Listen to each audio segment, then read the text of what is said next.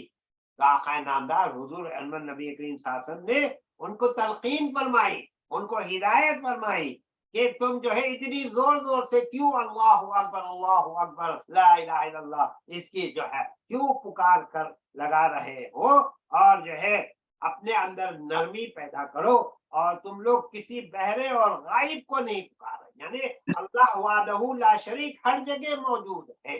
ہر جگہ موجود ہے، تو تم اگر آہستہ بھی اللہ اکبر کہو گے تب بھی اللہ تک پہنچے گا، اور تم جو جس آواز میں کر رہے ہو اور چیخ رہے ہو اور پکار رہے ہو تو اس کی ضرورت نہیں ہے۔ اور پھر اسی اثناء راہ میں راستے میں ایک بارات بھری جو ہے بارات جو تھی وہ سفر جاری رکھنے کے بعد، یعنی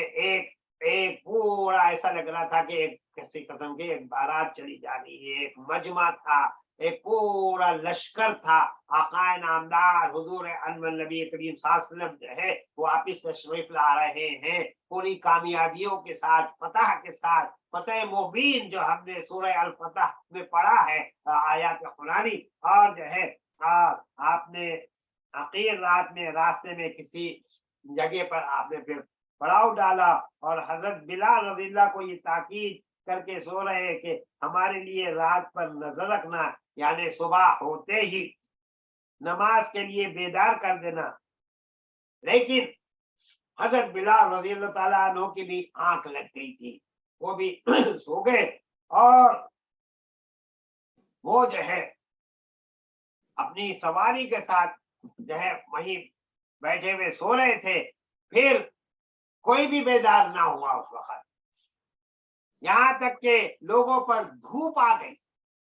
اس کے بعد سب سے پہلے حضور احمد نبی کریم صلی اللہ علیہ وسلم بیدار ہوئے، پھر لوگوں کو بیدار کیا گیا اور ان کو جگایا گیا، اور پھر آپ صلی اللہ علیہ وسلم اس وادی سے نکل کر کچھ آگے تشریف لے گئے، پھر لوگوں کو فجر کی نماز پڑھائی۔ کہا جاتا ہے کہ یہ واقعہ جو ہے جو پیش آیا تھا کہ یہاں پر آپ نے نماز فجر پڑھائی۔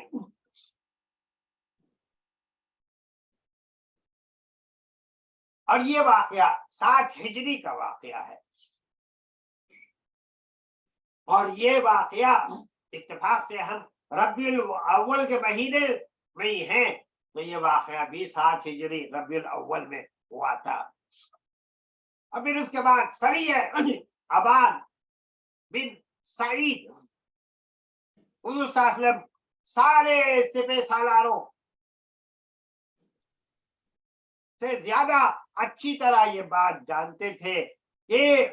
جو مہینے ایسے ہیں جن میں جو ہے حرمت ہے ان کی، تو اس کو مکمل کیا جائے طور پر اس کو ایسے ہی خالی چھوڑ دینا چاہیے، یعنی ان مہینوں میں کسی قسم کے کوئی غزوات نہیں ہوں گی، کوئی جنگیں نہیں ہوں گی، اور دور اندیشی کے بالکل ہی خلاف ہے۔ اور مدینے کے گرد و پیش میں آپ جب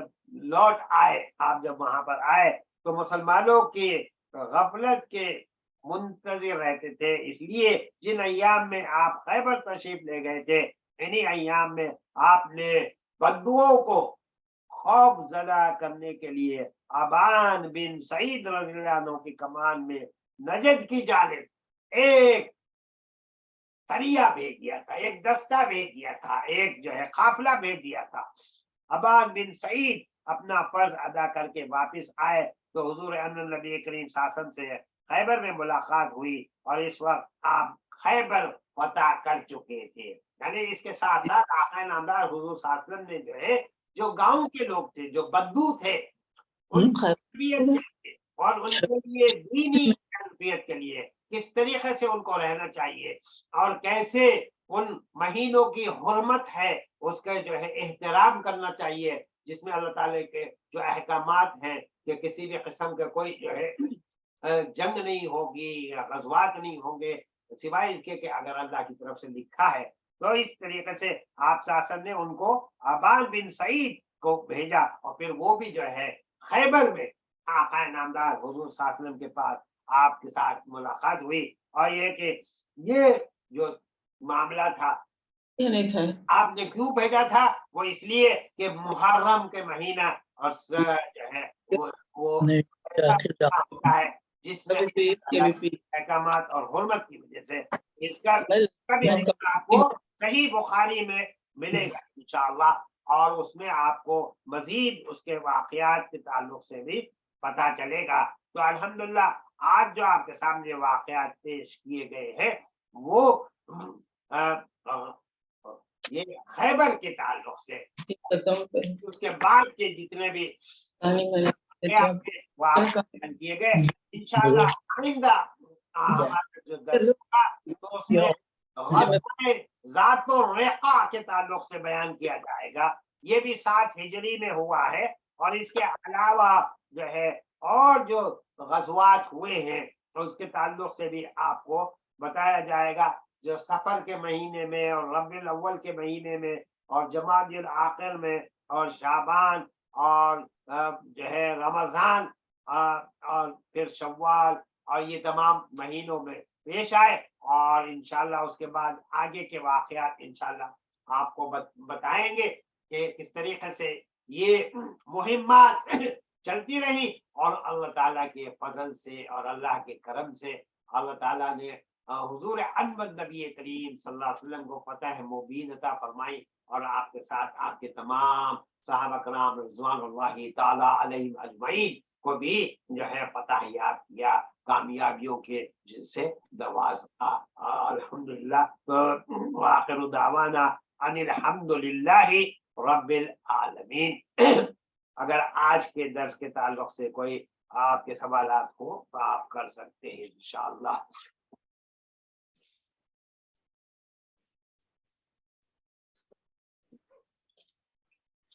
تو ہم دعا کریں گے۔ امجد صاحب کے بہنوئی صاحب کا انتقال ہو گیا ہے اور ان کی تدفین ہو گئی، اللہ تعالیٰ ان کے آخرت کی منزل کو آسان فرمائے اور ان کے جتنے لواحقین ہیں ان کو صبر جمیل عطا فرمائے اللہ۔ اور طریقے سے جتنے بھی حضرات نے دعاؤں کے لیے کہا ہے مرحومین کے، اللہ تعالیٰ ان کے لیے بھی آسانیاں پیدا فرمائے اور ان کے آخرت کے سفر کو آسان کرے۔ اور پھر خاص کر فلسطین میں تو اس وقت جنگ جاری ہے، وہ اللہ تعالیٰ اپنی رحمت سے، اپنے کرم سے، اپنے فضل سے ان معاملات کو جو بہتر ہے اس میں بہتری کا معاملہ کر دے اور مسلمانوں کی حفاظت ہو، مال جان اور جو ہے ایمان باللہ، ایمان بالرسول، ایمان بالآخرہ کے اور ہر قسم کے ظلم اور زیادتی سے ساری دنیا میں رہنے والے مسلمانوں کی انشاءاللہ حفاظت ہو ہر جگہ ہر علاقے پہ۔ السلام علیکم۔ وعلیکم السلام ورحمۃ اللہ۔ السلام علیکم۔ وعلیکم السلام ورحمۃ اللہ وبرکاتہ۔ ٹھیک ہے، آپ خیریت سے ہیں؟ الحمدللہ، آپ؟ الحمدللہ، آپ کی دعا ہے، الحمدللہ، اللہ کا شکر ہے۔ اگر اب کوئی سوال نہیں ہے تو ہم دعا کرتے ہیں کہ الحمدللہ رب العالمین والصلاۃ والسلام علی سید المرسلین، اللهم ربنا آتنا في الدنيا حسنة وفي الآخرة حسنة وقنا عذاب النار، قنا عذاب المرض، قنا عذاب القلب، قنا عذاب السقرات، قنا عذاب القبر قنا عذاب الحشر قنا عذاب الميزان قنا عذاب النار اللهم ربنا ظلمنا أنفسنا وإن لم تغفر لنا وترحمنا لنكونن من الخاسرين اللهم إنك عفو كريم رحيم تحب العفو فاعف عنا يا كريم فاعف عنا يا كريم آمين آمين آمين اللهم حبب إلينا الإيمان وزينه في قلوبنا وكره إلينا الكفر والفسوق والعصيان اللهم اجعلنا من الراشدين اللهم ارحمنا وارحمهم أمة محمد صلى الله عليه وسلم اللهم انصرنا من نصر دين محمد صلى الله عليه وسلم اللهم أعزنا وأعز الإسلام والمسلمين آمين. اللهم إنا نعوذ بك من البرص والجنون والجذام ومن سيء الأسقام بسم الله الذي لا يضر مع اسمه شيء في الأرض ولا في السماء وهو السميع العليم اللهم اشفنا واشف مرضانا يا شافي الأمراض اللهم حاسبنا حسابا يسيرا اللهم اهدنا فيمن هديت وعافنا فيمن عافيت اللهم اهدنا الصراط المستقيم صراط الذين أنعمت عليهم غير المغضوب عليهم ولا الضالين الہ العالمین ہمارے آج کے اس درس کو قبول فرما اور جو کچھ بھی بیان کیا گیا ہے آیات قرآنی کی روشنی میں اور احادیث نبوی صلی اللہ علیہ وآلہ وسلم کی روشنی میں اور تعلیمات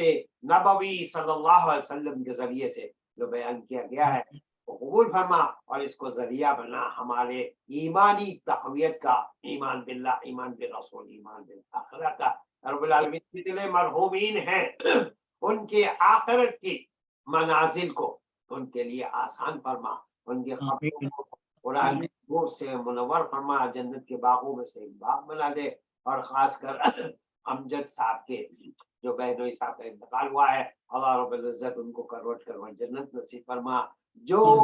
تکالیف انہوں نے بیماری میں اٹھائی ہے رب العالمین وہ اس کے ذریعے سے ان کے درجات بلند فرما اور ان کے جتنے لمحہ یقین ہیں ان کو صبر جمیل عطا فرما اور جتنے بھی اور بھی اموات ساری دنیا میں جہاں جہاں پر بھی ہوئے ہیں اللہ رب العالمین ان سب کے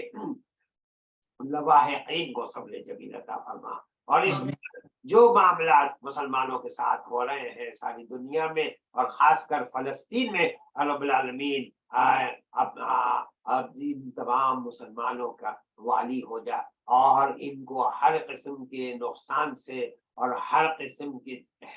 میں پن سے اور ہر قسم کے ان تمام چیزوں سے جس سے اس بات کا اندیشہ ہو کہ وہ دین سے دور ہو رہے ہیں تو اللہ رب العزت ان کو واپس دین کی وہ اہمیت عطا فرما کہ انشاءاللہ مسجد اقصی جو ہے وہ بھی واپس مسلمانوں کے ہاتھ میں آ جائے اور پھر وہاں پر رہنے والے جتنے لوگ ہیں ایک پرسکون زندگی گزارنے والے بن جائے اور جتنے شہداء اسلام وہاں پر شہید ہو چکے ہیں اللہ تعالیٰ ان کے درجات کو بلند فرمائے اور آنے والے تمام دنوں میں جلد سے جلد جو ہم نے ابھی پڑھا ہے مصالحت کے تعلق سے کہ کس طریقے سے اللہ کے نبی صلی اللہ علیہ وسلم دین کی تبلیغ کی دعوت دیا کرتے تھے اور کیسے مصالحت ہوتی تھی اللہ تعالیٰ اس میں مصالحت کے راستوں کو کھول دے جس کے ذریعے سے ہر ایک کی جان مال اور آبرو کی حفاظت ہو جائے اور ہر ایک اپنے جو ہے خوشی کے ساتھ اللہ کی عبادت بغیر کسی جبر اور بغیر کسی دباؤ اور بغیر کسی قسم کے مشکلات کے بآسانی اللہ تعالیٰ کے ساتھ اپنا معاملہ جوڑ سکے اور نمازوں کو ادا کر سکے اور دیگر تمام احکامات الہی پر عمل کر سکے اور مکمل طور پر آقا نامدار حضور صلی اللہ علیہ وسلم کی اتباع کر سکے اور حب رسول صلی اللہ علیہ وسلم کے ساتھ اور اللہ کی محبت کے ساتھ اپنی زندگی کو گزار سکے اللہ تعالیٰ پریشان حال ہیں ان کی پریشانیوں کو دور فرمائے جو بے روزگار ہے ان کو حلال روزی عطا فرمائے جو بھی بیمار ہیں ان کو شفا کاملہ و عاجلہ و مستمرہ عطا فرمائے اور لڑکے اور لڑکیوں کی شادیاں نہیں ہوئی ہے اللہ رب العزت ان کے لیے نکاح والی زندگی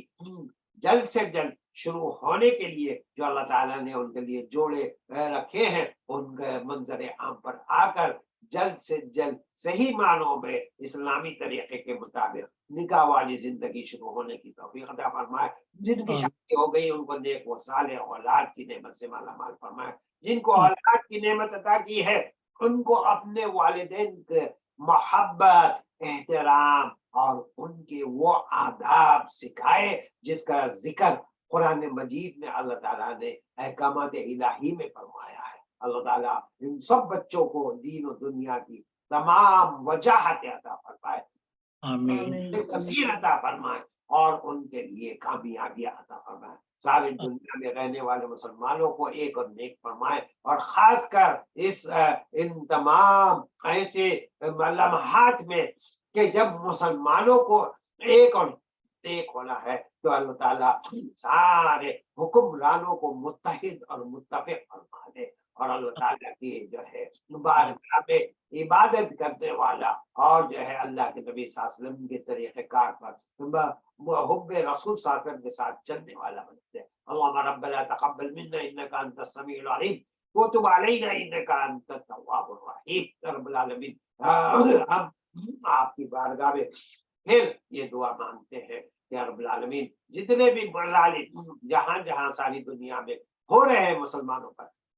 اللہ رب العزت اپنے فضل سے اپنے کرم سے کن فیکون کی طرح اے رب العالمین لمحوں میں ان تمام معاملات کو جو ہے بہتری سے اور بہتری کے ذریعے سے اور آسانی کے ذریعے سے ان کو مصالحت کے ساتھ حل فرما دے اور ہر قسم کے ظلم اور زیادتی سے مسلمانوں کی حفاظت فرما. رب العالمین ان کو ایمان کامل، عمل صالح، رزق کثیر اور پھر سب سے اہم ترین بات آقا نامدار حضور صلی اللہ علیہ وسلم کی مکمل اتباع کی توفیق عطا فرما. ربیع الاول کے یہ مہینے میں جس کے معنی بہار کے ہیں، اے رب العالمین یہ بہار شریعت کو عام فرما دے، بہار رسالت کو عام فرما دے، بہار خاتم النبیین محمد رسول اللہ صلی اللہ علیہ وسلم پر پورے یقین کے ساتھ، کامل یقین کے ساتھ اتباع رسول کو عام فرما دے. رب العالمین ہماری ساری دعاؤں کو آقا نامدار حضور انور نبی صلی اللہ علیہ وسلم کے صدقے کے پہل میں قبول فرما لے. جتنی نامدار حضور صلی اللہ علیہ وسلم نے اس امت کے لیے مانگی ہے، رب العالمین ہم بھی ان تمام باتوں سے جو ہے پناہ مانگتے ہیں اور جتنی جو ہے اس امت کے لیے اللہ کے نبی صلی اللہ علیہ وسلم نے دعائیں مانگی ہے وہ ساری کے ساری اے مولا کریم، اے رحمان الرحیم، اے مالکی یوم الدین، اے اہدنا الصراط المستقیم کے عطا کرنے والے، ہم سب کو یہ ہدایت کاملہ عطا فرما اور مسلمانوں کی اے مولا حفاظت فرما. اے مولا کس طریقے سے ان کے اوپر ظلم ہو رہا ہے، کیسے ان کے اوپر زیادتی ہو رہی ہے، کیسے ان کو کاٹا جا رہا ہے اور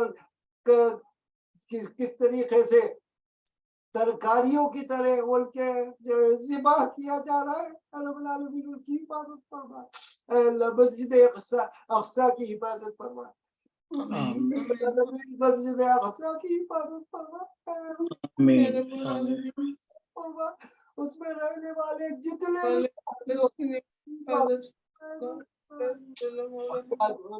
رب العالمین پریشان حال ہے ان کی حفاظت فرمائے. رب العالمین جو غلط قسم کے احکامات مسلمان ممالک میں جاری جا رہے ہیں، جو ہے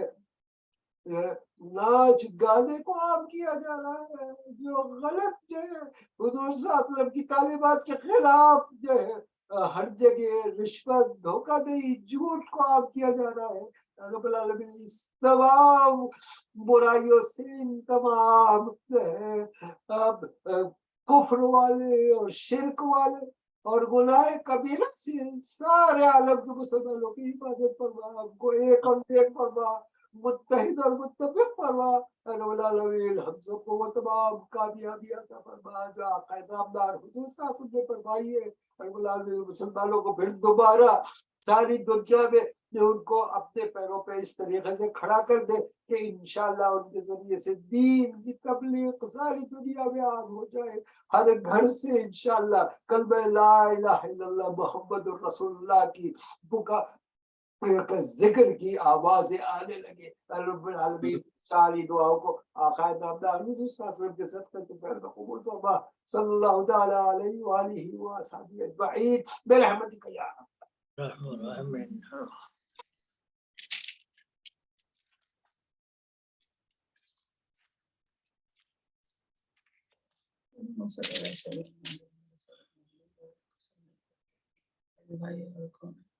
جزاک اللہ خیر، ساری دعائیں قبول فرما۔ ہاں عابد بھائی جزاک اللہ خیر، سب دعائیں اللہ قبول فرمائے، آمین آمین انشاءاللہ آپ کی تفسیر قبول فرمائے، آمین آمین۔ آمین۔ آئندہ اتوار پھر آپ حضرات سے پھر ملاقات ہوگی انشاءاللہ۔ اللہ انشاءاللہ۔ اللہ